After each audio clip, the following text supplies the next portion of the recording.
so that didn't end well. Buckled tyre and a sore head.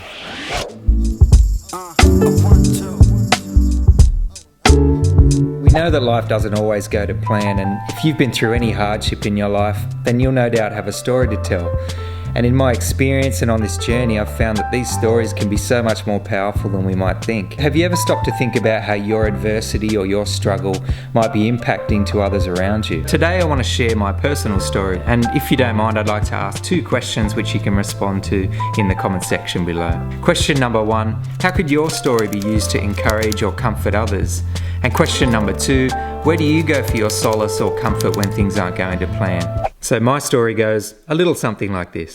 So around 4 months ago, I was forced to the doctor due to some not so desirable bowel habits. The doctor did the usual checkup and referred me for some scans, a colonoscopy, a gastroscopy to get to the bottom of the issue. Pardon the pun. Of course, at this stage I was somewhat anxious and concerned. Blood tests revealed that it shouldn't have been anything too sinister, and also my age meant that it was unlikely to be anything too serious. But as we know, life can sometimes throw you a curveball which you have no choice but to accept. A few days later, a very close friend of mine who also happens to be a GP delivered the news that it was more than just a simple bowel obstruction. And eventually I was told that I had a 6 centimetre cancerous bowel tumour, and that had also spread into my liver. That was difficult news to hear. So since that day I feel like I've jumped onto a train moving at 100 miles an hour, and it doesn't look like stopping anytime soon. There's been scans, blood tests, hospital procedures, chemotherapy. I'm currently undergoing radiotherapy every day for 5 weeks.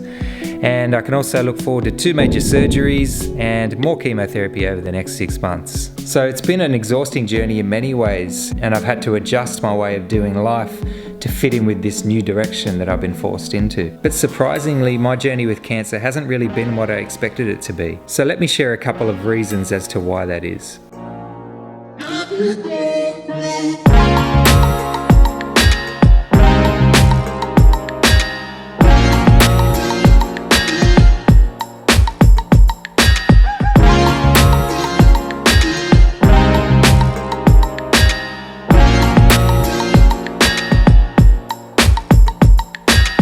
So reason number 1, I've tried to embrace my story as a powerful tool to comfort others. So if you've been through cancer or any other life struggle, then no doubt you'll be expected to tell your story over and over again.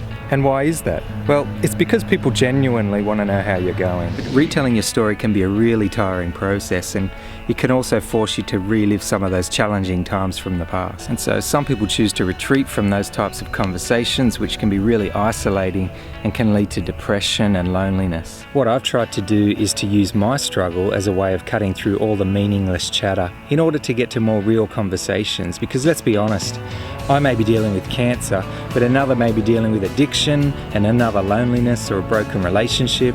So by embracing and sharing my story, hopefully I'm empowering others to open up and share their story of struggle too, which help us to cope together rather than going it alone. Number 2, I found that running away from the problem is not the solution. See, there came a point where I needed to accept the circumstances that I'd found myself in and to consider how to live life in spite of my cancer diagnosis, which for me meant a few things. I became more vulnerable with those that are closest to me, which led to more meaningful and intimate relationships. I've grown in my faith and how I view the world around me, which means I no longer fear what I can't control, and I'm able to deal with the anxiety and pressures with less worry. I've learned to be open and honest about my feelings, which means that I don't need to try and pretend to be someone I'm not. So how about you? Where do you go for your comfort when things take a turn for the worse? And has your story been used in some way to help others cope in their difficulty? Thanks so much for watching. Don't forget to subscribe, and please share this with anyone you feel it may help.